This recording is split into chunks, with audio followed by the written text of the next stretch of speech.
आप देख रहे हैं खिलाड़ी नंबर 1 और बात करेंगे बोरोसिल रिन्यूएबल की। बोरोसिल रिन्यूएबल मुनाफे से दरअसल इस पर्टिकुलर क्वार्टर में घाटे में आई हैं। 25 करोड़ का मुनाफे के मुकाबले कंपनी ने इस पर्टिकुलर क्वार्टर में Q2 की मैं बात कर रही हूँ 10 करोड़ का घाटा दिखाया है। आय भी कुछ कम हुई है 402 करोड़ से 372 करोड़ पर। एबिटा में भी थोड़ा सा कॉन्ट्रैक्शन है और साथ ही साथ मार्जिन्स भी घटे हैं। अब एग्जैक्टली हुआ क्या है? क्या प्राइसिंग थोड़ी सी नीचे फिसल रही है, इंटेंसिफाइड कंपटीशन और विदेश से जो माल आ रहा है उसी का इम्पैक्ट है, या फिर कुछ और स्थिति है? हमारे साथ कंपनी का मैनेजमेंट जुड़ रहा है, खुरेका साहब हैं। खुरेका जी, स्वागत है आपका CNBC आवाज़ पर। ये क्वार्टर थोड़ा सा दबाव वाला रहा है, कंसिडरिंग प्रॉफिट से आप लोग घाटे में आए हैं। क्या समझा पाएंगे कि इसकी प्रमुख वजह क्या है? एक्चुअली जो स्टैंडअलोन रिजल्ट्स हैं बोरोसिल रिन्यूएबल्स के for the Indian operation which is our large operation, उसमें तो हम प्रॉफिट में आए हैं compare to the past. So Q1 जो है करंट ईयर का, इसमें हमारा profit after tax was a negative of 3.64 crores और जो करंट क्वार्टर है इसमें 12.62 करोर्स का प्रॉफिट है। So we have improved in the current. जो करंट अभी क्वार्टर है इसमें पिछले क्वार्टर से सुधार हुआ है स्टैंड अलोन में।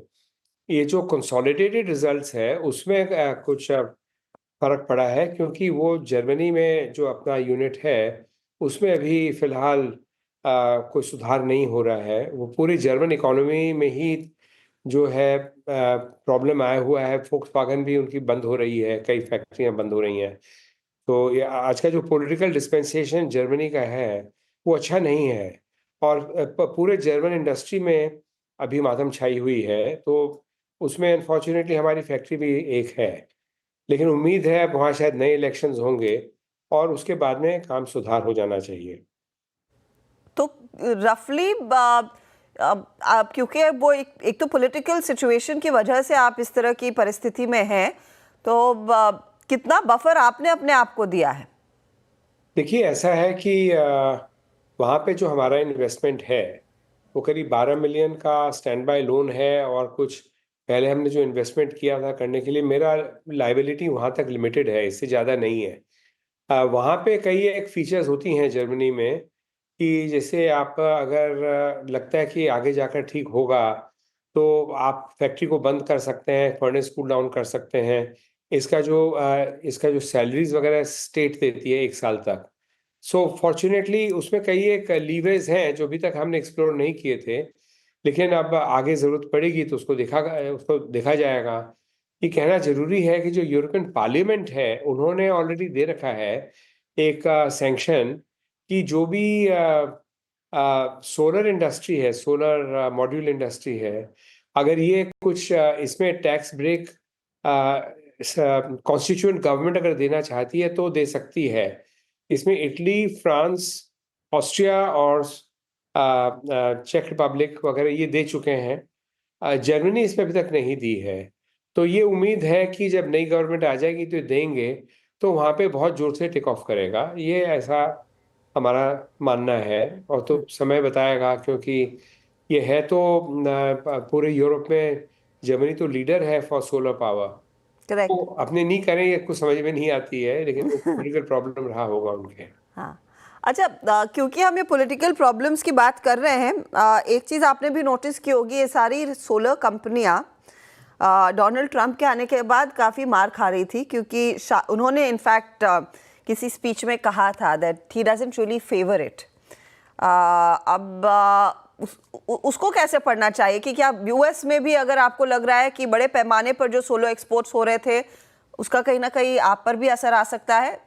देखिए, ऐसा है कि अभी जो सोलर के ऊपर में डेमोक्रेटिक गवर्नमेंट में जोर दिया हुआ था वो तो घटने का पूरा संभावना है, इसमें कोई डाउट नहीं है।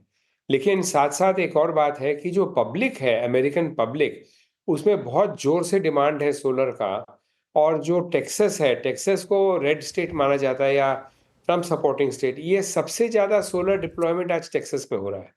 तो वो पॉलिटिक्स अलग है। आज कोई अगर रुपया खर्च करके अपना सोलर फार्म लगाता है, इसमें तो कोई सरकार उसको रोक नहीं सकती है।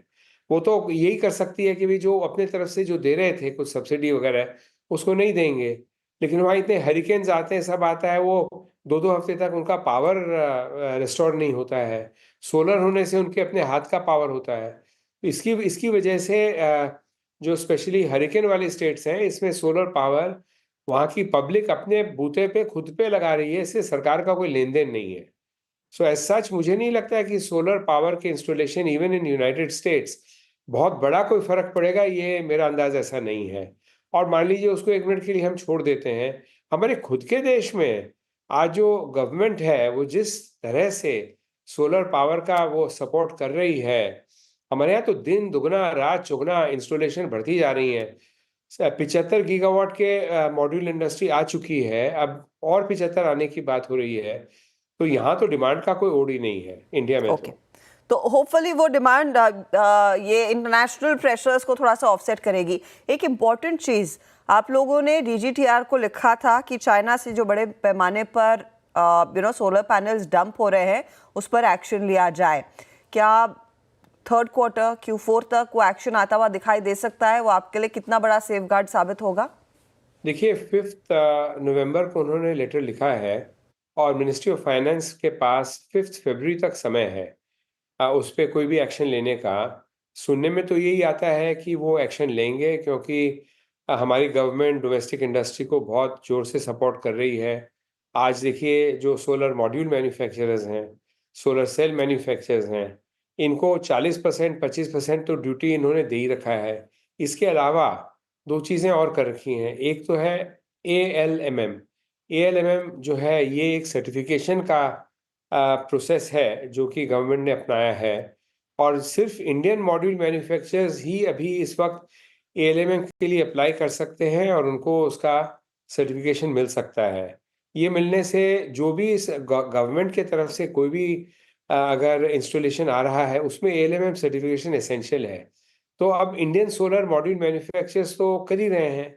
इसके अलावा जो कुसुम स्कीम वगैरह है, उसमें एक और है, it's called domestic content requirement. तो जो DCR का रिक्वायरमेंट है, इसमें domestically made cells and modules ही लग सकती हैं। इन दोनों चीज़ की वजह से आज हमारे मॉड्यूल और सेल की इंडस्ट्री में प्रॉफिटेबिलिटी बहुत हाई है। सो गवर्नमेंट इज़ क्वाइट माने सरकार पूरे रूप से मदद कर रही है इंडियन इंडस्ट्री को। हमारी भी बारी आ गई है कंपोनेंट के हिसाब से। तो ये तो होगा नहीं कि कंपोनेंट को वो नहीं करेंगे और सोलर मॉड्यूल और सेल को करेंगे सिर्फ। तो कॉमन सेंस में बैठता नहीं है। खुरेका जी, बहुत बहुत शुक्रिया हमारे लिए समय निकालने के लिए, and good luck to you sir. Hopefully अगली बारी जब आपसे बात हो, धीरे धीरे करके सब तमाम दिक्कतें थोड़ी सी आयन आउट हो जाए। ये क्वार्टर थोड़ा सा प्रेशर वाला ज़रूर था। चलिए लेंगे एक ब्रेक के बाद एक